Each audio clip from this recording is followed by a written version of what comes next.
Brain সমস্যা, বেশ সমস্যা, বলেন। এটা পাগল পাগল ব্রেন সমস্যা, ব্রেন বসেন বসেন পাগল ব্রেন সমস্যা। আরে নিয়ে যান, এই নিয়ে যান, নিয়ে যান। এই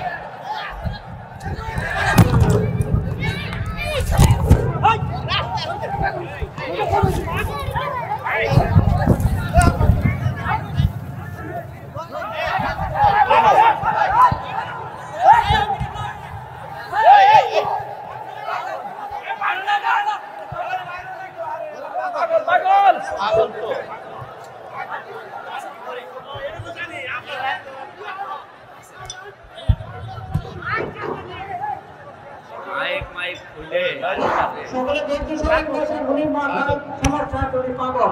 কেউ তাকে মারবেন না, উনি পাগল পাগল উনি পাগল। কেউ মারবেন না, সবাই বলছেন উনি পাগল।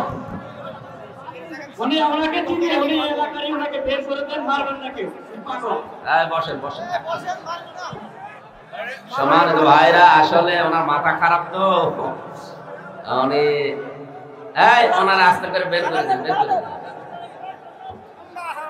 ঠিক আছে, তাকে আয়াত বোঝাতে গেলে এখন ডিস্টার্ব হয়ে গেল। আমরা মাগরিবের আজান হবে এখন। এটা মিডিয়া যারা আছে এরাই দেখবেন উল্টা পাল্টা করে বলবো মাহফিলে গ্যাঞ্জাম হয়েছে, বিশৃঙ্খলা হয়েছে, এই দিয়ে ছড়াবে আর সারা দেশে ছড়াবে। কোনো দরকার নেই, ওর পাগল একটা। আমি বেদাত বোঝাচ্ছিলাম, উনি উল্টা বুঝে হয়তো কি পাগলামি করে ফেলেছে, আসলে পাগল। আমওয়াল আহম মালের বহু বচন, আমওয়াল আমি এটা 9 প্রকার পেয়েছি হাদিসে, ব্যাখ্যা আসলে করার দরকার ছিল। এখন আর পরিবেশটা তো নষ্ট হয়ে গেল। এরকম একজন মানুষ সামনে বসেছে, হঠাৎ করে সেই মেয়ে ধরবেন না, ওরে কি করলেন আপনি? গাজীপুরবাসী, আমার এই 33 বছর বয়স, জীবনে আমি যত ভালো কাজ করেছি এগুলো কবুল হয়েছে কিনা এটা জানার একটা পদ্ধতি কোরআন হাদিসে আছে। বিশ্বনবী মুহাম্মদ রাসূলুল্লাহ তিরমিজি শরীফের হাদিস এটা। নবীজি বলেন জীবনের ভালো কাজগুলো কবুল হচ্ছে কিনা তার জানার পদ্ধতি তোমার আচরণ যদি মানুষের সাথে ভালো হয় তাহলে বুঝবে তোমার বিগত জীবনের ভালো কাজগুলো আল্লাহ পছন্দ করেছে। কোন মানুষের জীবনের কাজগুলো যদি আল্লাহর পছন্দ হয়, ওই নেক কাজগুলোর কারণে আল্লাহ তাকে স্বাভাবিকভাবে মরণ দেন না। وَلِيَعْلَمَ اللَّهُ الَّذِينَ آمَنُوا وَيَتَّخِذَ مِنكُمْ شُهَدَاءَ وَاللَّهُ لَا يُحِبُّ الظَّالِمِينَ। সূরা আলে ইমরানের 140 নম্বর আয়াতের শেষের অংশে আছে, তোমাদের ভেতরে কোন মানুষের জীবন যৌবন তার আমল আখলাক যদি আল্লাহর কাছে ভালো লাগে, তার মনের যে অবস্থাটা এটা কেউ জানে না, এটা আল্লাহ জানে। তার এই মনের অবস্থার দিকে তাকিয়ে আল্লাহ যদি দেখে না এর মনটা ঠিক আছে, এর প্র্যাকটিক্যাল লাইফ কর্মজীবনের উপরে লক্ষ্য করে ওকে আল্লাহ সাধারণ ভাবে আর মরণ দিতে চায় না, শাহাদতের মরণ দিয়ে ধন্য করে। কিছু মানুষকে আল্লাহ শাহাদতের মরণ দিয়ে ধন্য করতে চান, এই কারণে হাদিস এটা। সাধারণ ভাবে কোনো মানুষ যদি মারা যায় ও যদি ঈমান নিয়ে মারা যেতে পারে, শুধু কবরে থাকবে, ঘুমিয়ে থাকবে, এই শেষ। আল্লাহর এই বান্দা যদি এখন মারা যায়, উনি যদি ঈমান নিয়ে মারা যেতে পারে, কবরে দেওয়ার পরে উনি ঘুমিয়ে যাবে, ফেরেশতারা বলবে ঘুমান, কিয়ামতের দিন যেদিন ফুৎকার দেওয়া হবে সিংহায়, ওই দিন টের পাবে এর ভেতরে আর উনি কিচ্ছু জানে না, শেষ। কিন্তু কোন মানুষ যদি শাহাদতের মরণ পায়, মহান আল্লাহ তাকে শুধুমাত্র মরণের পরে, শহীদ হওয়ার পরে ঘুমিয়েই দেবেন না, প্রতিনিয়ত তাকে নিজের কুদরতি হাতে খাবার খাওয়াবেন। আলা তাহসাবান্নাল্লাযীনা কুতিলু ফি সাবিলিল্লাহি আমওয়াতা বাল আহয়াউন ইনদা রাব্বিহিম ইরযাকুন। যারা শাহাদত বরণ করে, যাদের মেরে ফেলা হয়, যাদের হত্যা করা হয়েছে, এদেরকে আপনি মৃত ভাববেন না। অন্যায় ভাবে যাদেরকে হত্যা করা হয়েছে দুনিয়ায়, আজ অনেক মানুষ মনে করে শুধু শাহাদত মানে জিহাদের ময়দানে গিয়ে কাফেরদের বিরুদ্ধে লড়াই করে না, ওইটাই শুধু না, ওটা তো হবেই। কেউ যদি দেওয়াল চাপা পড়ে মারা যায়, সেও শহীদ। নিজের মাল রক্ষা করতে গিয়ে কাউকে যদি মেরে ফেলে, সেও শহীদ। বঙ্গবন্ধুর পরিবারের যত মানুষ মনে করেন বিনা কারণে যদি তাদেরকে দুনিয়া থেকে বিদায় করে দেওয়া হয়, শাহাদতের খবর যেহেতু আল্লাহর কাছে, সুতরাং আমরা হিসাব করে ধরে নিতে পারি ওনারা শহীদ। এই হিসাবে বলছি, আমার তো আর গায়েবের খবর জানা নেই। যাদেরকে কোরআন আর হাদিস পড়ে জেনেছি, ওনারা যদি শহীদের মর্যাদা পায়, কবরে ফুল দিক আর না দিক, কবরে আল্লাহ নিজে তাদের খাওয়াবেন। নবীজির চাচা হযরতে আমির হামজা রাদিয়াল্লাহু তাআলা আনহু শাহাদত বরণ করার পরে তাকে এমন ভয়ঙ্কর ভাবে হত্যা করা হয়েছিল, ৭০ টুকরা করেছে। তার লজ্জা স্থান পর্যন্ত ৩ টুকরা করেছিল। উহুদের পাহাড়ের পাশে আমি নিজে গেছি। ওনার কবরের পাশে দাঁড়ালে মনে হয় যে উনি এখনো আল্লাহর কাছে খাবারই খাচ্ছে। তার ছোট্ট একটা মেয়ে ছিল, ডাক দিয়ে বলে, ইয়া রাসূলুল্লাহ, হে আমার ভাইজান, আমার বাবা আমির হামজা আপনি বললেন শহীদ হয়েছে, আপনার উপরে যে কোরআনে কারীম নাযিল হয়েছে ওখানে আছে শহীদরা মরে না, জিন্দা। আর মানুষ জীবিত থাকলে তার খাওয়া লাগে। আমার বাবা যে শহীদ হয়েছে এটা যদি আমাকে দেখান, তাহলে আমি মনে তৃপ্তি পাবো বেশি, আমার মনটা সন্তুষ্ট হবে, অন্তরাত্মার শান্তি পাবে। নবীজি বললেন, এটা আমি কি করে তোমারে দেখাবো বোন আমার? হঠাৎ আকাশের দিকে তাকিয়ে চিৎকার করে বলছে, আব্বা আমি এই যে নিচে।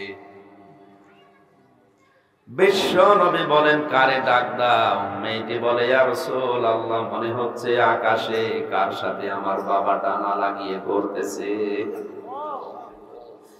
নবীজি বললেন, বোন ওটা তোমার বাবা দুনিয়াতে না, ওটা জান্নাতে আমার আল্লাহ ফেরেশতাদের সাথে তাকে উড়ে বেড়ানোর ব্যবস্থা করে দিয়েছে।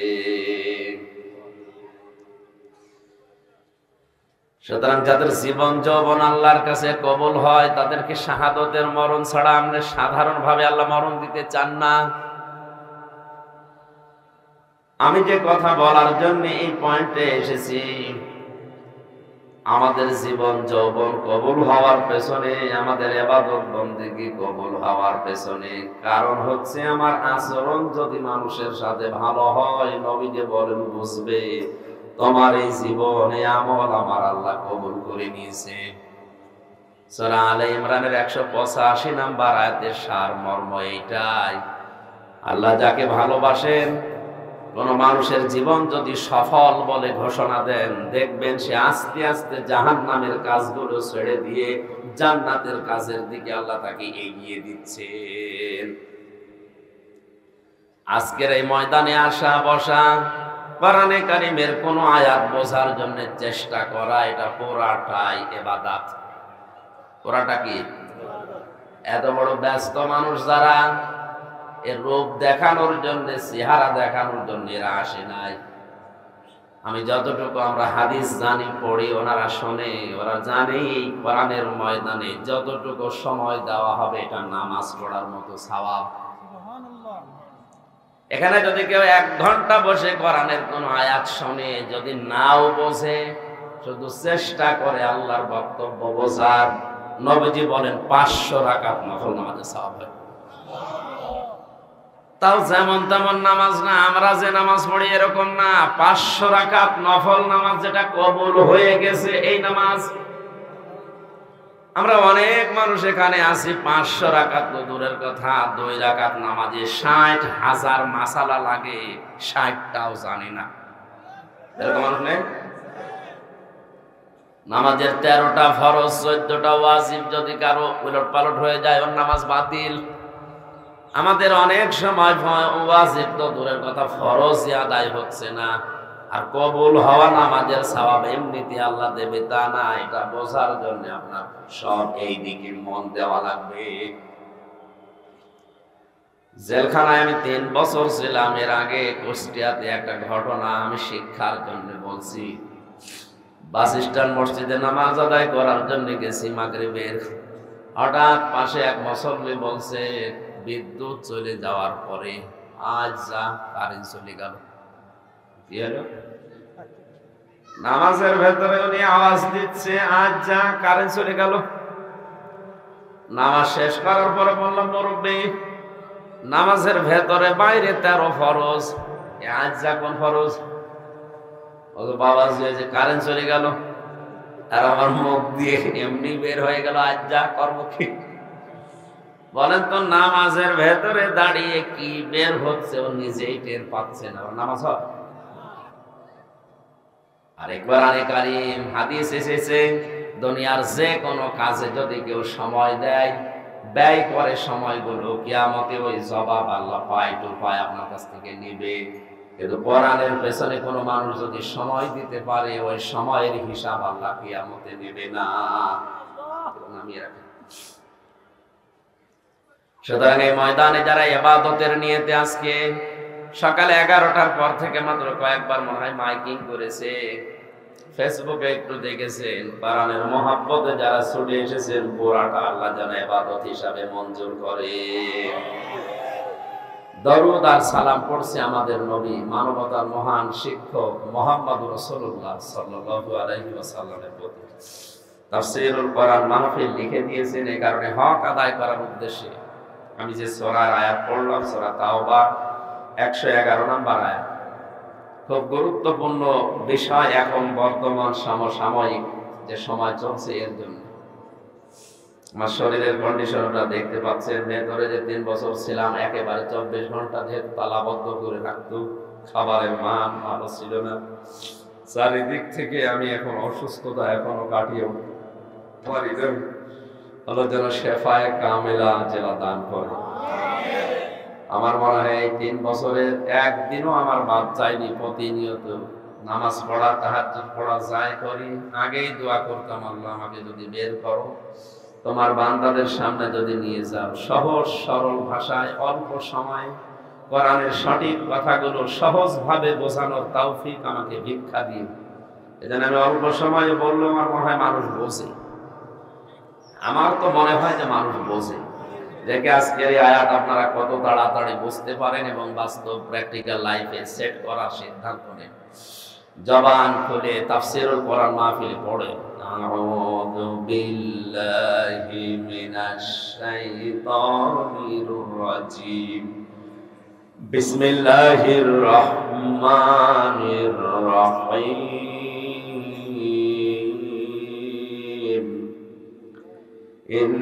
ইন্নাল্লাহা আশতারা মিনাল মুমিনিনা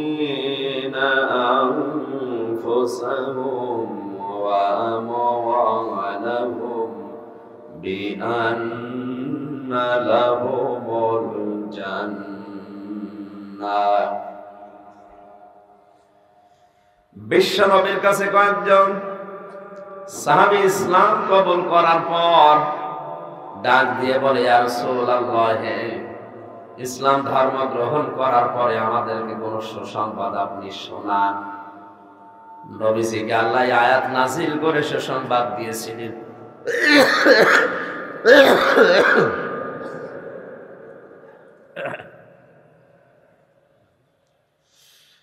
অবশ্যই আল্লাহ তোমাদের জান আর মাল কিনে নিয়েছেন, বিনিময়ে আল্লাহ তোমাদেরকে জান্নাত দিয়ে দিয়েছেন।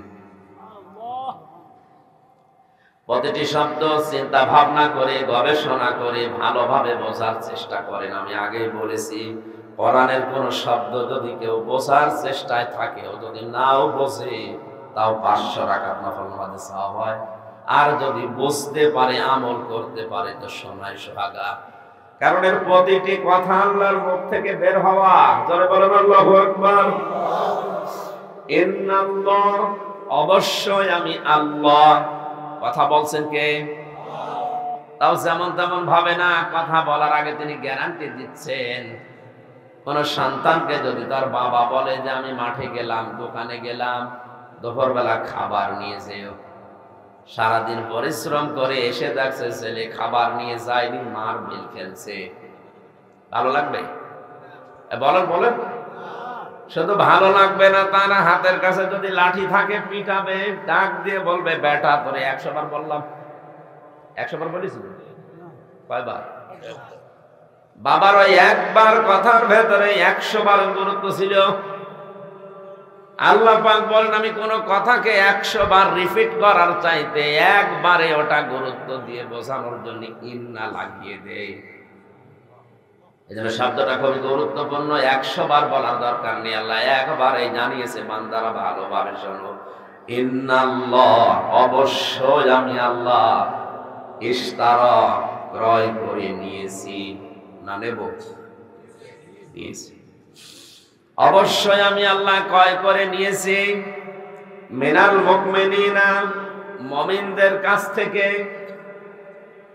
আনফুসাহুম, তাদের জীবন, ওয়া আমওয়ালাহুম, তাদের সম্পদ, বিআন্না লাহুমুল জান্নাহ, বিনিময়ে আমি আল্লাহ তাদের আমার বানানো জান্নাতটা দিয়ে দিয়েছি। এবার আপনি নিজের সাথে মিলাবেন। এখানে ক্রেতা সরাসরি কে? জবাব দেন না কেন?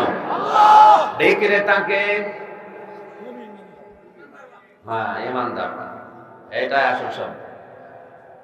এই মিনাল মুমিনিনা আল্লাহ এমনি দেননি। আল্লাহ যদি বলতেন ইন্নাল্লাহ হাশতারা মিনাল মুনাফিকিনা, আমি মুনাফিকদের কাছে কিনতে চাই, এই পৃথিবীতে মুনাফিকদের সম্পদ কম নেই। কথা বুঝতেছে? ইন্নাল্লাহ হাশতারা মিনাল কাফিরিনা, আমি কাফেরদের কাছ থেকে কিনতে চাই, কাফেরদের সম্পদ কম আছে। আল্লাহর সম্পদের দরকার না, আল্লাহর মন মানসিকতার দরকার। এই জন্য আগে জীবনের কথা দিয়েছেন। আমার প্রশ্ন, আমরা যাই দেই না কেন, আমরা কি আসলে মুমিন হতে পারলাম কিনা, এইটা আসল বিষয়। নবীজি বলেন মুমিন চিহ্নিত করার জন্য কয়েকটা বিষয় সামনে রাখবা। তোমাদের ভেতরে ঈমান আছে কিনা এটা পরীক্ষা করার থার্মোমিটার আছে। মানসা কতমাল ঈমান, ওই লোকটা ঈমানের স্বাদ, ওই লোকটা ঈমানের স্বাদ পেয়েছে যে ব্যক্তি আল্লাহকে রব ঘোষণা দিয়ে খুশি আছে। আল্লাহ আমার রব, এই কথা বলার পরে যে লোকটা খুশি আছে, আমার মনে হয় বাংলাদেশে এই হাদিসের উপরে জরিপ চালালে 100 জনের 96 জন আমরা মুসলমান, 100 জনের 6 জন পাওয়া যাবে না।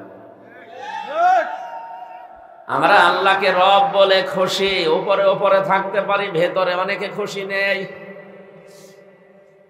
কারণ রব শব্দের 19টা অর্থ আমি পেয়েছি, সামারাইজ করে 5টা।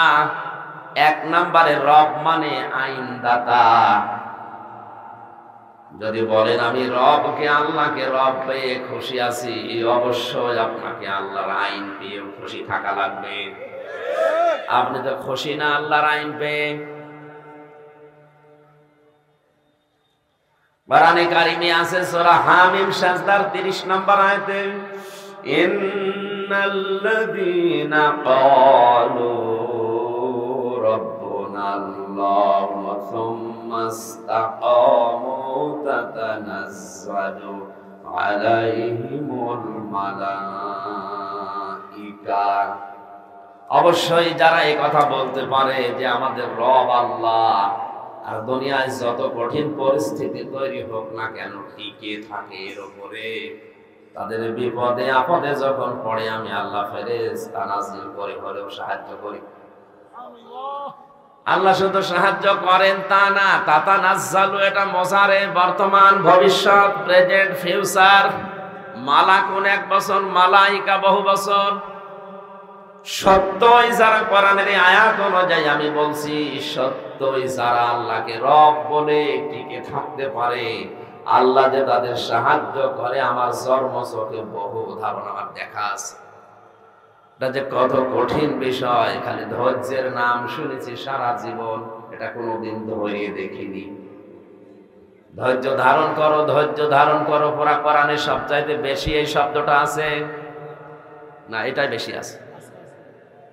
অসবের, ধৈর্য ধারণ করো, ধৈর্য ধারণ করো, কত জায়গায় আল্লাহ এই শব্দটা কোরআনে দিয়েছে। এটাকে আল্লাহকে রব বলার পরে টিকে থাকতে গিয়ে ধৈর্য ধারণ করা, এটা যে কত কঠিন, এটা পরিস্থিতিতে না পড়লে আপনি টের পাবেন না। 3 বছরে কিছুটা হলেও কিছু আঁচ করতে পেরেছে, যে ধৈর্য কারে বলে। এই জন্য আল্লাহকে রব বলার পরে যে লোকটা টিকে থাকে, আল্লাহ তাকে শুধু ফেরেশতা নাজিল করে প্রশান্তি দিয়েই তাকে সাহায্য করেন এতটুকু না, তার মনের ভেতরে টেন্ডেন্সি তৈরি করে দেয়, আল্লাহ তাখাফু ওয়ালা তাহজানু ওয়াবশিরু বিল জান্নাতিল্লাতী কুনতুম তুআদুন। আল্লাহ পাক বলেন, সত্যি এই কথা বলে যারা টিকে থাকতে পারবে, ফেরেশতারা তাদেরকে শোনাবে, ভয় পেন না, চিন্তা করবেন না, ওই জান্নাতের সুসংবাদ গ্রহণ করেন যেটার ওয়াদা আল্লাহ করেছিলেন। তাফসীরে ফি জিলালিল কোরআন সাইয়্যিদ কুতুব লিখেছেন, আল্লাহ তাখাফু ওয়ালা তাহজানু, ভয় পাবে না, চিন্তা করবে না। কিসের ভয়, কিসের চিন্তা? আল্লাহকে রব বলার পরে টিকে থাকতে গিয়ে অনেক কিছু তার জীবনে হারাতে হতে পারে। এই কথা বলে না কেন? অনেক বিপদ আপদের ভেতরে তার জীবন 24 ঘন্টা আতঙ্কে থাকতে পারে। ও মারা যাওয়ার সময় হয়তো অনেক কিছু তার কাছেও থাকবে না। এই অবস্থায় রহমতের ফেরেশতারা বলবে, আল্লাহর বান্দা, কোনো চিন্তা নেই, কোনো ভয় নেই। আপনি আপনার সন্তানের জন্য, স্ত্রীর জন্য, মা বাবার জন্য, ব্যবসার জন্য, টাকা পয়সার জন্য, পদ পদবীর জন্য চিন্তায় আছেন যে আমি এখনই মারা গেলে কি হবে। এগুলো কোনো চিন্তা নেই, এগুলোর পাহারাদার আল্লাহ নিজে হয়ে গেছে। এটাকে যারে তারা এসে বলবে, বলেন যে লোকটা আল্লাহকে রব বলার পরে সন্তুষ্ট যে আমার রব আল্লাহ, ইসলামকে ধর্ম হিসাবে পেয়ে যে লোকটা খুশি। আশ্চর্য লাগছে, আমাদের 100 ভাগের 96 ভাগ আমরা মুসলমানের দেশে, অথচ আমাদের এখনো পর্যন্ত ইসলাম আমাদের ধর্ম, এটা আমরা অনেকে বলতে পারি না। আমরা খুশি না মনে হচ্ছে ইসলাম পেয়ে? তামাম দুনিয়ায় যত ধর্ম, 4500 ধর্ম, কোন ধর্ম আমাদের মালিক যিনি আল্লাহর কাছে গ্রহণীয় না, পছন্দনীয় না, সব রিজেক্ট, একটারও কোনো মূল্য নেই। আল্লাহর কাছে একটা ধর্মের মূল্য আছে, দাম আছে, পছন্দ আছে। ইন্নাদ-দীনা ইনদাল্লাহিল ইসলাম, তার নাম ইসলাম। এখানে দ্বীনের আগে আলিফ লাম দিয়েছেন, এর আগে ইন্না আছে। পৃথিবীতে একটাই মাত্র জীবন ব্যবস্থা, ধর্ম, যার উপরে আল্লাহ রাজি আছে, সন্তুষ্ট আছে। দুনিয়া আমরা যারা মুসলিম 175 কোটি, কিচ্ছু যদি না পায় কাফেরদের মতো, এই প্রশান্তি নিয়ে মারা যাব। আমাদের ধর্ম ইসলাম। আমাদের ধর্ম কি? মারা যাওয়ার পরে দ্বিতীয় প্রশ্ন এটা হবে, মা দিনুকা, তোর ধর্ম কি বল। আজকে যদি সঠিকভাবে ইসলাম আপনি মানতে পারেন, কবরে যে বলতে পারবেন দীনুনা ইসলাম, আমার জীবন ব্যবস্থা ধর্ম ছিল ইসলাম। আল্লাহ যেন এটা বলার মতো যোগ্যতা, আমল আমাদেরকে দেন, বলেন আমিন। 3 নম্বরে যে লোকটা বিশ্ব নবীকে জীবনের আদর্শ পেয়ে খুশি আছে, নবিয়্যা ওয়া রাসূলা, হাদিসের শেষ অংশটা, যারা মুহাম্মদ সাল্লাল্লাহু আলাইহি সাল্লামকে নবী এবং রাসূল পেয়ে খুশি। নবী আর রাসূলকে, নবিয়্যুন শব্দের শাব্দিক অর্থ সংবাদ বাহক। কি বললাম?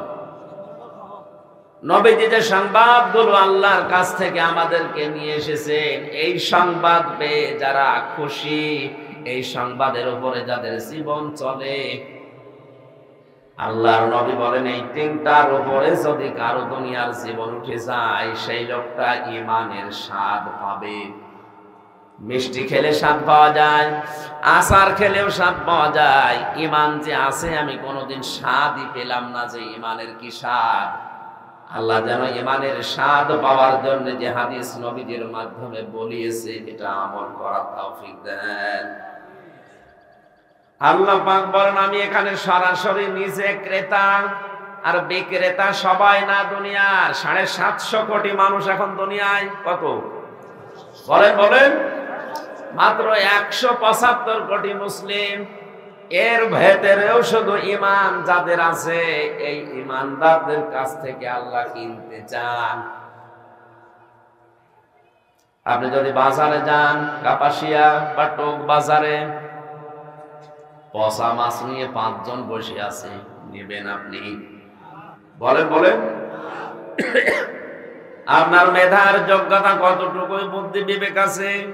এতটুকু বুদ্ধি বিবেক মেধা, এইটা নিয়ে যদি আপনি পচা মাছ কিনতে রাজি না হন, মহান আল্লাহর বুদ্ধি বিবেক মেধা স্মৃতি শক্তি কত বেশি আপনি ধারণা করেন। তিনি যদি কোনো কিছু কিনতে চান যা তা কিনবে। বলেন বলেন? আল্লাহ দেখে শুনে বেশি পবিত্র জিনিস, হালাল জিনিস, টাটকা জিনিস কিনবে। এই জন্য মুমিনদের কাছ থেকে ছাড়া দুনিয়ার কারো কাছ থেকে আল্লাহ সম্পদ কেনেন না। যদি কিনতেন তাহলে কারণেটা কিনে নিত। কারণের সম্পদ কম ছিল। ইন্না কারুনা কানা মিন কওমি মূসা ফাবাগা আলাইহি ওয়া আতাইনাহুল কুনুযা মা ইন্না মাফাতিহাহু লাতানু বিল উসবাতি উলিল কুওয়া ইদ ক্বালা লাহু কওমুহু লা তাফরাহ ইন্নাল্লাহা লা ইউহিব্বুল ফারিহিন। কারণের সম্পদের হিসাব আল্লাহ কোরআনে আমাদের জন্য তুলে ধরেছেন। এই কারণে দুনিয়ায় অনেক সম্পদশালী আছে, মনে করে আমি সব, আমারটা দিলে আল্লাহ অবশ্যই নেবে না। তোমার চাইতে কারণের যে সম্পদের হিসাব তাফসীরের ভাষায় আমি দেখেছি 70টা উট লাগতো শুধু তার মালামালের চাবি বহন করার জন্য। বলেন কত সিন্ধুক থাকলে চাবি বহন করার 70টা উট লাগে। চাবি যদি এত হয় তালার ওজন আরো বেশি হবে। তালা যদি এরকম হয় যে সিন্ধুকের ভেতরে সম্পদ আছে কত, আপনার মাথায় ধরবে না। অথচ আল্লাহ তার সম্পদ গ্রহণ করেননি, কারণ সে মুমিন না। এজন্য আমাদের উচিত আমরা দান সাদকা যদি কিছু করি, আমরা যদি আল্লাহর জন্য কিছু করি, আগে আমাদের হওয়া লাগবে মুমিন। আল্লাহ যার তার সম্পদ কিনতে চান না, আল্লাহ কিনতে চান মুমিনের সম্পদ। যে দুইটা জিনিস আল্লাহ এখানে কিনতে চান, আমি আবার বলছি, এখানে ক্রেতাকে, বিক্রেতা মুমিন, শুধু মুমিন। কে? মুনাফিক না, কাফের না, মুশরিক না। পৃথিবীর কোনো কিছু থেকে আল্লাহ কিছু কিনবে না, শুধুমাত্র কিনবে মুমিন। কোরআন সামনে নিয়ে এবার আপনাদের বলছি আমরা আসলে মুমিন হতে পারছি কিনা। নবীজি হাদিসের ভাষায় জানিয়েছেন, মান সালিমাল মুসলিমুনা মিন লিসানিহি ওয়া ইয়াদিহি, ওই লোকটা আল্লাহর কাছে মুসলমান যে লোকটার হাত দ্বারা মুখ দ্বারা মানুষ শান্তি পায়। আজ আমার হাতের দ্বারা মুখের দ্বারা মানুষ শান্তিতে আছে। হাত মানে শুধু এই হাত না, হাত মানে ক্ষমতার হাত, হাত মানে প্রভাব প্রতিপত্তির হাত, টাকা পয়সার হাত। এই হাত হতে পারে। আমার এই হাতের দ্বারা কি আসলে মানুষ শান্তিতে আছে? আমার মুখ দ্বারা কি মানুষ আসলে নিরাপদে আছে? আমি মুখে অনেক সময় কথা বলি না, চোখের ইশারা দিলেই লাশ পড়ে যায়, এমন মানুষ আছে।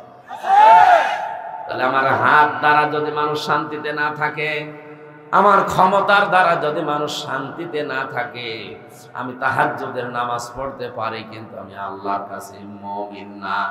মুমিন যদি আমি না হতে পারি, মহান আল্লাহ আমার সম্পদ, আমার জীবন কিনবে না। আমি এ কথা বহুবার বলেছি, আবার রিপিট করছি। জীবনে যত আয়াত আমি কোরআনে পড়েছি সবচাইতে ভয়ঙ্কর আয়াত আমার কাছে মনে হয়েছে সূরা শুরা 42 নম্বর আয়াতটা। আল্লাহ রাব্বুল আলামিন বলেন, ইন্নামাস সাবিলু আলাল্লাযীনা ইয়াযলিমুনান নাস। অবশ্যই আমি আল্লাহ মামলা দায়ের করব, অভিযোগ দেব, কেস করব তাদের বিরুদ্ধে যারা মানুষ হয়ে মানুষের উপরে জুলুম করবে।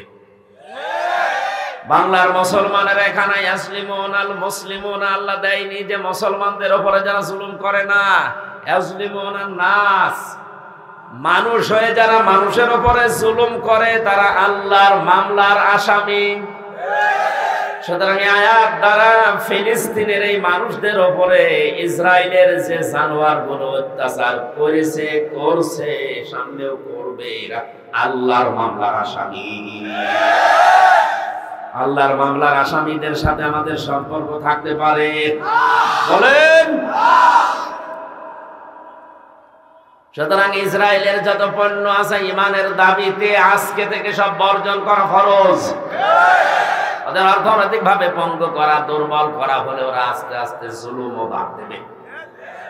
আমরা ইনডাইরেক্ট ভাবে টাকা পয়সা দিয়ে ওদেরকে সাহায্য করছি, আর ওই টাকা দিয়ে বোমা কিনে ওরা আমাদের মুসলমানকে হত্যা করছে। আমার মুসলমান ভাইরা, আমার কোরআনে কারিমের যে আয়াত পড়েছিলাম, সরাসরি ক্রেতা যেহেতু বিচক্ষণ আল্লাহ, আর বিক্রেতা দুনিয়ার সবাই না, শুধুমাত্র ইমানদার মুমিন। সুতরাং আমাদের এমন মাপের মুমিন ইমানদার হওয়া লাগবে যেন আল্লাহ কিনতে পারেন। আবু বকরের সম্পদ আল্লাহ এমনিতেই কেনেন নাই, তার জীবনীতে পড়ে দেখেছি বিশ্ব নবী মসজিদে নববীতে নিজের পাগড়ি খুলে বসেছিলেন। হযরতে বেলাল ঘোষণা দিয়ে দিলেন, নবীজি জিহাদের ময়দানের জন্য চাঁদা আদায় করছে, সমর্থ যার আছে নবীজির কাছে দিয়ে আসবে। যে যা পারে যতটুকু সম্পদ পারে দিয়েছে। হযরতে আবু বকর সিদ্দিক রাদিয়াল্লাহু তাআলা আনহু নিজের যে সম্পদগুলো ছিল ওগুলো নিয়ে তিনি বের হলেন।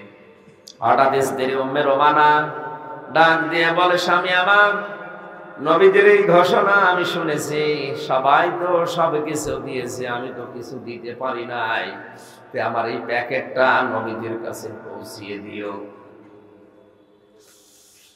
হযরতে আবু বকর বলে, স্ত্রী এ প্যাকেটে কি আছে? দরজার আড়াল থেকে ডাক দিয়ে বলে, স্বামী আমার, এই প্যাকেটে আমার নিজের পরনের শাড়িটা প্যাকেট করে দিয়েছি। জিহাদের ময়দানে সাহাবীরা যদি অসুস্থ হয়ে যায়, ক্ষত বিক্ষত হয়, ওই জায়গাগুলো ব্যান্ডেজ করার জন্য কাপড়টা ছিঁড়ে কাছে লাগানো যাবে। আপনি আর একটু দাঁড়ান, কারণ আমি যে পোশাক পরে আছি এটা নিয়ে খুব বেশি বাইরে যাওয়া যাবে না, খেজুরের পাতা পরে আছি। বাড়ির ভেতর থেকে নিজের চুলার ভেতরে যে ছাই ছিল ওগুলো একটা প্যাকেটে ভরে ডাক দিয়ে বলে, স্বামী আমার এই ছাইগুলো নিয়ে যান, ক্ষত চিহ্ন ভালো করার জন্য ছাইয়েরও মাঝে মাঝে প্রয়োজন হয়। হযরতে আবু বকর রাদিয়াল্লাহু তাআলা আনহু ওগুলো নিয়ে নবীজির কাছে দিলেন। বিশ্ব নবীকে জিবরাইল কানের কাছে মুখ নিয়ে বলে, ইয়া রাসূলুল্লাহ, আজকের এই ময়দানে যে যত দান করেছে সবচাইতে বেশি কবুল হয়েছে আবু বকরের দান। অথচ আবু বকর খুব বেশি দিয়েছিল তা না, হযরতে ওমর নিজের সম্পদের অর্ধেক পর্যন্ত দিয়ে দিয়েছে। হযরতে ওসমান গনি নিজের সম্পদের 3 ভাগের 1 ভাগ দিয়ে দিয়েছিলেন। আব্দুর রহমান ইবনে আউফ 4 ভাগের 1 ভাগ দিয়েছিলেন। হযরত আবু বকর একেবারে কিছু না পেয়ে ওই ছেঁড়া শাড়িটা আর নিজের চুলার কিছু ছাই দিয়ে নবীজির কাছে কয়েকটা দিরহাম দিয়ে বললেন, এই নেন। আল্লাহর নবী ডাক দিয়ে বলে, আবু বকর, আমি কিন্তু সব শুনেছি, বাড়িতে কি তোমার আর কিছু আছে? সিদ্দিক আকবর ডাক দিয়ে বলে, ইয়া রাসূলুল্লাহ, বাড়িতে আমার দুনিয়ার কোন সম্পদ বলতে আছে কিনা আমি জানি না, তবে আমার বাড়িতে আল্লাহ এবং তার রাসূলের নাম আছে। নবীজি হঠাৎ তাকিয়ে দেখলেন জিবরাইল একেবারে আসল সূরাতে হাজির হয়ে গেছে। তার পরনে একেবারে খেজুরের পাতার পাটি। ফেরেশতা জিবরাইলের পেছনে লক্ষ লক্ষ ফেরেশতারা, সবার পরনে খেজুরের পাতার পাটি। নবীজি বলেন, জিবরাইল, এ কি পোশাক তোমার? কোনদিন তো এই পোশাকে দেখি নাই। হযরতে জিবরাইল আমিন ডাক দিয়ে বলে, ইয়া রাসূলুল্লাহ, আবু বকরের খবর আপনি ভালো করে শোনেননি? আজকে আবু বকরের কারণে যত ফেরেশতা আছে আসমান জমিনে সবাইকে আল্লাহ এই পোশাকটা পরিয়ে দিয়েছে। বাড়িতে আসার সময় কি করেছে তার স্ত্রী আপনি জিজ্ঞাসা করেন। বিশ্ব নবী শুনলেন, ডাক দিয়ে বলে, আবু বকর, তোমার স্ত্রীর এই দানটা আল্লাহর কাছে এত বেশি খুশি হয়েছে, তার মনের খবর যেহেতু আল্লাহ জানে, মহান আল্লাহর কাছে তোমার স্ত্রীর এই পোশাকটা এত বেশি পছন্দনীয় হয়েছে, আজকের এই দিনের জন্য যত ফেরেশতা আল্লাহ বানিয়েছে সবাইকে তিনি খাজুর পাতার পাটি পরিয়ে দিয়েছেন। কোন পর্যায়ে গেলে এই মুমিনদের সম্পদ আল্লাহর দরবারে কবুল হয়ে থাকে? আমাদের ঈমান, আমাদের আমল, আমাদের এই যে বাস্তবতা তৈরি করা লাগবে সাহাবীদের আদলে। আল্লাহ তাআলা বলেন, আমি আল্লাহ মানুষের মুমিনদের কাছ থেকে কিনতে চাই কি জানো? তাদের জীবন এবং সম্পদ। এখানে ক্রেতা আল্লাহ, শ্রোতা বিক্রেতা, বিক্রেতা মুমিন বান্দা। এখানে একটা সম্পদ লাগবে ক্রয় বিক্রয় করার জন্য, সে সম্পদটা হচ্ছে জান আর মাল। 4 নাম্বার একটা বিনিময় লাগবে, যে বিনিময় বা মূল্য, সেটার দাম হচ্ছে জান্নাত। আল্লাহ তাআলা বলেন, এমন একটা মূল্য দিয়ে তোদের জান আর এই মাল আমি কিনতে চাই, যে মূল্যটা একটা শিক বিক্রি করলে তামাম দুনিয়া হবে না। সুতরাং এমন দামি জিনিস যখন দিয়ে আমি তোমাদের জান আর মাল কিনতে চাই, জান আর মালের মালিক এখন আর তোমরা নেই, ওইটার মালিক আমরা। কে? ওইটার মালিক এখন আমি আল্লাহ। আর জান্নাতের মালিক কে?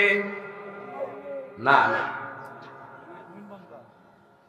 সব মুমিন না। যে মুমিন জান আর মাল আল্লাহকে দিতে পারবে, জান্নাতের মালিক এখন কে?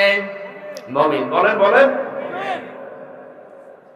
সম্পদের আর জীবনের মালিক কে? এখন আল্লাহ যে 2টা শব্দ দিলেন, আনফুসাহুম, তোমাদের জীবন। আমাদের জীবন কি কিনবে, কিভাবে কিনবে? মানুষের জীবন পরিচ্ছন্ন করার জন্য 2টা পদ্ধতি আছে, খালি বারবার ঘন ঘন গোসল করা। কি বলেন? মানুষের জীবন পরিচ্ছন্ন করার পদ্ধতি কয়টা? আরো জোরে। 1 নাম্বারে ওর জীবন শিরিক মুক্ত হওয়া লাগবে। কথা বলেন না কেন? 2 নাম্বার, ওর জীবন বেদাত মুক্ত হওয়া লাগবে। কারণ শিরিক করলে ঈমান শেষ, আর বেদাত করলে আমল শেষ। আর এই 2টা এখন বাংলাদেশ, ভারত আর পাকিস্তানে বেশি। আমাদের ঈমান যা আছে, ঈমানটা ধ্বংস করার জন্য যেটা সবচাইতে বেশি ভূমিকা পালন করছে সেটা শিরিক। আর এখন রন্ধ্রে রন্ধ্রে ছড়িয়ে গেছে শিরিকটা। শিরিক 4 প্রকার: শিরিক বিল জাত, শিরিক বিল সিফাত, শিরিক বিল ইখতিয়ারা, শিরিক বিল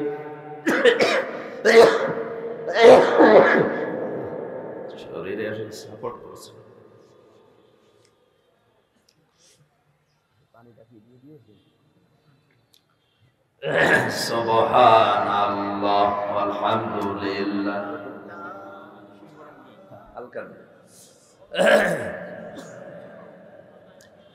আলহামদুলিল্লাহ, লা ইলাহা ইল্লাল্লাহ, সুবহানাল্লাহ আলহামদুলিল্লাহ।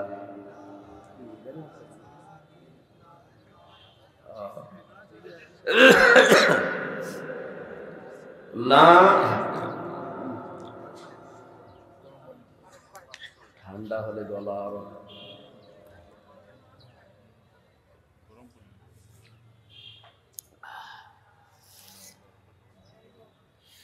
এটার উপরে খুব চাপ যাচ্ছে, তো এ মানে লোড আর নিতে পারছে না, বেশি চাপ হয়ে যাচ্ছে বলার পরে। এই কয়েকদিন কক্সবাজার ছিলাম, ওই এলাকায় এমনিতে ঠান্ডা বেশি, সাগরের পাশে। এরপরে আবার সকাল 10টায়, বিকালে মাগরিবের পরে রাত 10টায়, রাত 12:30টায় একটা, 4-5টা করে গলার একেবারে অবস্থা খারাপ। মানুষেও ছাড়ে না, আমিও পারি না। আল্লাহ এভাবে হয় না, একটা করে করতাম আমারও শরীর ভালো থাকতো, রেস্ট হইতো। মানুষের জীবন পরিচ্ছন্ন করার জন্য, পাক করার জন্য যে দুটো ঔষধ আল্লাহ দিয়েছেন, এখন থেকে দেখবেন জীবনে যেন শিরিক আপনার না থাকে। কোন মানুষের জীবনে যদি শিরিক না থাকে, অন্য যত গুনাহ আছে আল্লাহ ইচ্ছা করলে মাফ করে দেবে। সুবহানাল্লাহ বলতে পারবেন? ইন্নাল্লাহা লা ইয়াগফিরু আন ইউশরাকা বিহি ওয়া ইয়াগফিরু মা দুনা যালিকা লিমান ইয়াশা। অবশ্যই আমি আল্লাহ সব গুনাহ বান্দার মাফ করে দেব, শিরিকের গুনাহ বাদ দিয়ে। 2 নম্বরে বেদাত। বেদাত আপনি ভালো কাজ মনে করে করছেন, কিন্তু আপনার জীবনের আমল আল্লাহ নষ্ট করে দিচ্ছে। জোরে বলেন নাউজুবিল্লাহ। বেদাত বলা হয় নতুন আবিষ্কারকে। হ্যাঁ, আবার বলছি, ইসলামের মধ্যে নতুন কিছু যদি কেউ আবিষ্কার করে বলে এটাও ইসলাম, ওইটার নাম বেদাত। আর ইসলামের জন্য নতুন কিছু যদি কেউ আবিষ্কার করে ওইটা বেদাত নয়। এই মাইকটা কিন্তু ইসলামের মধ্যে না, ইসলামের জন্য। এটা আমি ইসলাম প্রচার করার একটা মাধ্যম হিসাবে ব্যবহার করছি। কথা বলে না কেন? অনেকেই বেদাতের সংজ্ঞা না জেনে বলে প্লেন তো নবীজির যুগে ছিল না, এইটাই চড়ি, এটাও বেদাত।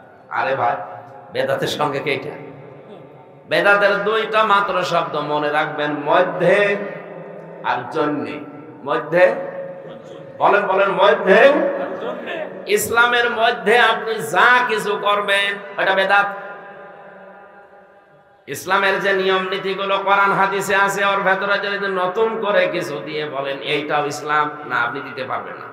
কারণ কিয়ামত পর্যন্ত ইসলাম পরিপূর্ণ। আল ইয়াউমা আকমালতু লাকুম দীনাকুম ওয়া আতমামতু আলাইকুম নি'মাতি ওয়া রাদিতু লাকুমুল ইসলাম দীনা। আমি ইসলাম পরিপূর্ণ করে দিয়েছি। সুতরাং যত ইবাদত এই দেশে এখন নতুন নতুন আবিষ্কার হচ্ছে, এগুলো আস্তে আস্তে বন্ধ করা দরকার। এই মানুষ মারা গেলে যে নতুন একটা ইবাদত চালু হয়েছে, কোরআন শরীফ পড়তে যায়, এরপরে মানুষকে খানা করার জন্য উদ্দেশ্য করে মানুষকে খাওয়ায়, এই নতুন এইটা তৈরি করে আপনার ইবাদত আরো নষ্ট হচ্ছে।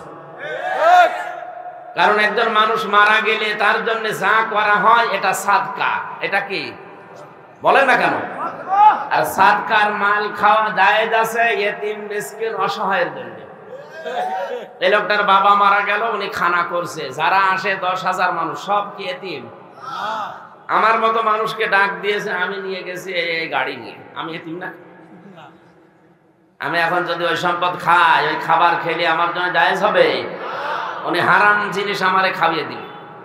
উনি তো হয়তো বৈধ সম্পত্তি দিয়েছিল, ওটা যদি ইবাদত মনে করে আবার করে যে এটা ইবাদত হচ্ছে, ভালো কাজ হচ্ছে, ওনারও গুনাহ হবে, আমার গুনাহ হবে।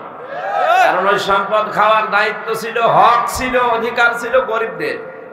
গরিব মানুষ পায় না, পায় আকিজ গ্রুপের মালিক।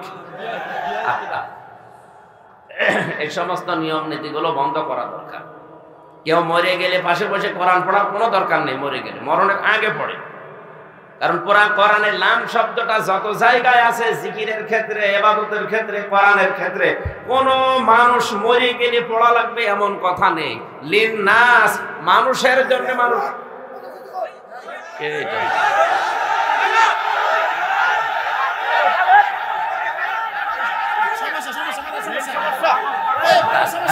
বেশ সমস্যা, বলেন। পাগল পাগল ব্রেন সমস্যা, ব্রেন বসেন বসেন, পাগল ব্রেন সমস্যা। আরে নিয়ে যান, এই নিয়ে যান, নিয়ে যান, এই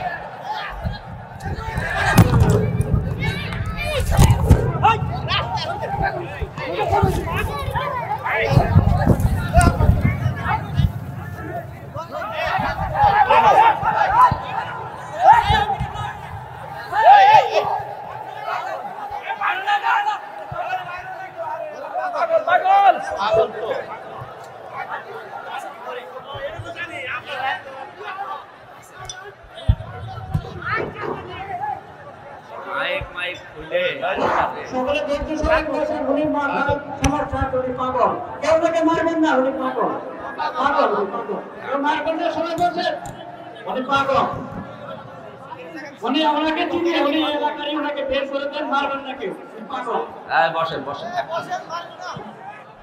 সম্মানিত ভাইরা আসলে ওনার মাথা খারাপ তো উনি ওনার আস্তে করে বের করে দেন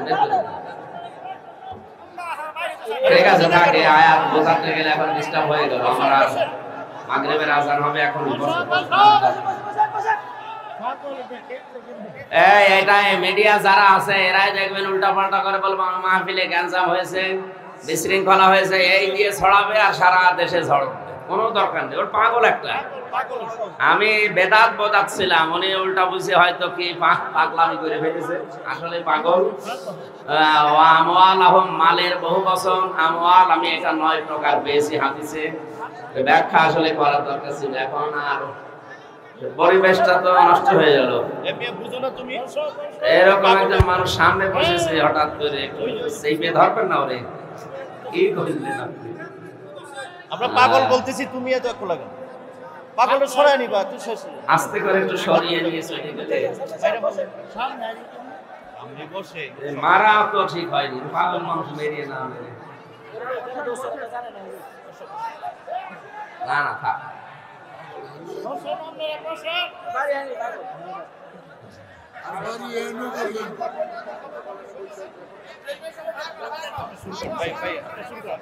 সুবহানাল্লাহ আলহামদুলিল্লাহ লা ইলাহা ইল্লাল্লাহ সুবহানাল্লাহ আলহামদুলিল্লাহ লা ইলাহা ইল্লাল্লাহ লা ইলাহা ইল্লাল্লাহ মুহাম্মাদুর রাসূলুল্লাহ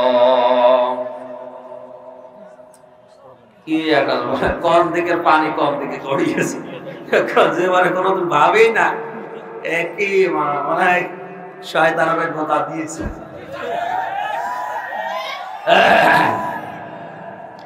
আমওয়াল আহম শব্দ ছিল মালের বহু বচন আমওয়াল বিশ্বনবী দুনিয়ায় যত জিনিসকে মাল বলে ঘোষণা মাল শব্দটা খারাপ না মাল শব্দটা খারাপ না আল্লাহর নবী বলেছেন পৃথিবীর সবকিছুই মাল সম্পদের ভেতরে শ্রেষ্ঠ সম্পদ হচ্ছে নেককার আল্লাহওয়ালা মেয়ে মানুষ মেয়েদের আল্লাহওয়ালা হওয়ার জন্য কয়েকটা গুণ তাদের ভেতরে থাকা বাঞ্ছনীয় তার 1 নম্বরে তার মাথার চুল প্রাপ্ত বয়স্ক হওয়ার পর থেকে মরণ পর্যন্ত তার মাথার চুল যেন একটু হেফাজতে থাকে বিশেষ করে বিয়ের পর তো স্বামী ছাড়া তার বাবাকেও চুল দেখানো যায় না কথা বুঝতেছেন একটা যুবতী মেয়েকে তার স্বামী ছাড়া পৃথিবীর কারো জন্য তার চুল দেখা যায় না অথচ এটা আজ খুলে বেড়ায় বেশি মা বোন যারা এসেছেন একটু হেফাজতে থাকে কিয়ামতের দিন সবচাইতে ঝামেলা হবে এই চুলের কারণে এক একটা চুল যদি সাপ হয়ে আপনার দিকে তেড়ে আসে কক্সবাজারে কয়দিন থেকে যা মনে হচ্ছে কত সাপ যে তৈরি হয়েছে আল্লাহ জানে আমরা আশা করছি আমাদের মা বোন মা যারা আছে ভাবি যারা আছে তাদেরকে চুলটা হেফাজতে রাখবেন স্বামীর সামনে খুলে রাখেন কোনো অসুবিধা নেই স্বামী বাদ দিয়ে পৃথিবীর কারো সামনে চুল এলোমেলো করে খুলে রাখা মেয়েদের জায়েজ নেই এদের নামাজের সময় একটা আলাদা পোশাক কিনে দেবেন খিমার নামে একটা পোশাক বের হয়েছে শুধু মুখমণ্ডল হাতের কবজি পায়ের পাতা বাদ দিয়ে পুরা শরীর ঢেকে যায় নামাজের সময়টুকু এই পোশাকটা দিয়ে অন্তত নামাজ পড়বেন সিজদায় গিয়ে রুকুতে গিয়ে যদি একবার চুল বেরিয়ে যায় আপনার নামাজ শেষ আল্লাহ মা বোনদেরকে যে উত্তম সম্পদ বলে ঘোষণা দিয়েছে তাদের উত্তম সম্পদে পরিণত হওয়ার তৌফিক দিন স্বামীর মাল স্বামীর সম্পদ স্বামীর সন্তান এগুলো হেফাজত করার দায়িত্ব দেখে শুনে রাখা ইসলামের পক্ষে রাখার দায়িত্ব মেয়েদের আল্লাহ এই দায়িত্ব স্ত্রীদের পালন করে নেককার হওয়ার তৌফিক দিন স্বামী যদি বাইরে থেকে আসে হাসি মুখে কথা বলা শুধু না সে সন্তুষ্ট হয় যে কাজে এরকম কাজ এরকম অঙ্গভঙ্গি তার সামনে করা উচিত স্বামী যেই কাজে খুশি হয় ওই কাজে নিজেও খুশি হওয়া দরকার কালকে যেখানে ছিলাম ময়মনসিংহ শহরে এক হিন্দু পুলিশ অফিসার এসে বলছিল হুজুর কোরআন হাদিস দিয়ে আপনি মা বাবার সম্মান কি করে করা লাগে বলেন আপনি তো কোরআন হাদিস বিশ্বাস করেন না, তারপরেও তো বাস্তবতায় যা দেখি থানাতে মানুষকে এত কষ্ট করে মানুষ করা হয় তার মা বাবার মাধ্যমে, অথচ বড় হওয়ার পরে এদের খোঁজ খবর নেয় না, এদের সাথে খারাপ আচরণ করে, এদের মায়ের ধর পর্যন্ত করে। এই মামলা আমাদের নেওয়া লাগে। একটা হিন্দু অফিসারে আফসোস করেছে কালকে, আমরা অন্তত মুসলিম যারা আছে, যেহেতু ৯৬% আমরা মুসলিম এই দেশে, এমন আচরণ মা বাবার সাথে করবো না, যার কারণে আবার থানায় যাওয়া লাগে। অথচ এই আচরণগুলো করতে আমরা অনেক সময় বাধ্য হই স্ত্রীর কারণে। অনেক স্ত্রী স্বামী যেটায় খুশি ওইটাই খুশি হতে পারে না। স্বামী খুশি হয় বিয়ের পরে তার মা বাবা তার সাথে থাকবে, স্ত্রী এটা চায় না। আর স্ত্রী চায় না কেন? ওর পেছনে কাটি মারার জন্য ওর শাশুড়ি আর ওর বোন আছে, ওখান থেকে বারবার স্যালাইন দেয়, তাড়াতাড়ি আলাদা হয়ে যাও, আরামে থাকতে পারবা। এরকম আছে না নেই? নামাজ রোজা কালো বোরকা পড়তে পারেন, আপনি নেককার হতে পারেননি। এই চারটা জিনিস থাকা লাগবে। চুল খোলা যাবে না স্বামী ছাড়া, স্বামীর সম্পদ সন্তান এগুলো দেখে শুনে রাখা লাগবে, স্বামী সন্তুষ্ট হয় এমন কাজে আপনাকে সন্তুষ্ট করা লাগবে, আর স্বামীর চাহিদা জায়েজ যেটা এটা জীবন থাকতে পূরণ করা লাগবে। মা বোন রাগ করবেন না, জান্নাতের 8টা দরজায় আপনার জন্য খুলে দেওয়ার যে ঘোষণা হাদিসে আছে এইটাই সেটা। আল্লাহ পাক আমাদের মেনে চলার তৌফিক দেন। আমিন। বারাকাল্লাহু লানা ওয়া লাকুম ফিল কোরআনিল আযীম। মাগরিব এখানে পড়ে যাবেন। আল্লাহুম্মা আমিন। আমি মুসাফির এবং অসুস্থ, 3 বছর আমি মজলুম অবস্থায় ছিলাম। মজলুমের দোয়া আল্লাহ ফেরত দেয় না, এই নিয়ত নিয়ে দোয়া করছে। বসেন। রব্বানা যালামনা আনফুসানা ওয়া ইল্লাম তাগফির লানা ওয়া তারহামনা লানাকুনান্না মিনাল খাসিরিন। রব্বুল আলামিন মাত্র 3-4 ঘন্টায় অপসারণ করেছে, তোমার বান্দারা পঙ্গপালের মতো ছুটে এসেছে কোরআনে কারীম শোনার জন্য। এদের আগ্রহ দেখে আমার মনে হচ্ছে ওমরকে যেভাবে হেদায়েত দিয়েছো এদেরকেও তুমি দিয়ে দাও। সওয়াব যদি দিয়ে থাকো কোটি কোটি করে বাড়িয়ে দাও। কিয়ামতের দিন সুপারিশ করে জান্নাতে নিয়ে যাবে, নবীর রওজায় পৌঁছিয়ে দাও। দুনিয়ার মাটির নিচে যারা ঈমান নিয়ে ঘুমিয়েছে আল্লাহ এদেরকে মাফ করে দাও। মা বাপ যারা হারিয়ে ফেলেছে আল্লাহ মা বাপকে ক্ষমা করে দাও। মাহফিলের সম্মানিত সভাপতি সহ যত অতিথি আজকে এসেছে, যাদের এই মা বাবা নেই এদের হাতের দিকে আর চোখের দিকে তাকাও। তোমার হাবিব জানিয়েছে কোন সন্তান যদি মায়ের ওই ছোটবেলার কথা মনে করে আর মায়ের ওই কষ্টের কথা, বাবার কষ্টের কথা স্মরণ করে যদি 1 ফোঁটা চোখের পানি ফেলতে পারে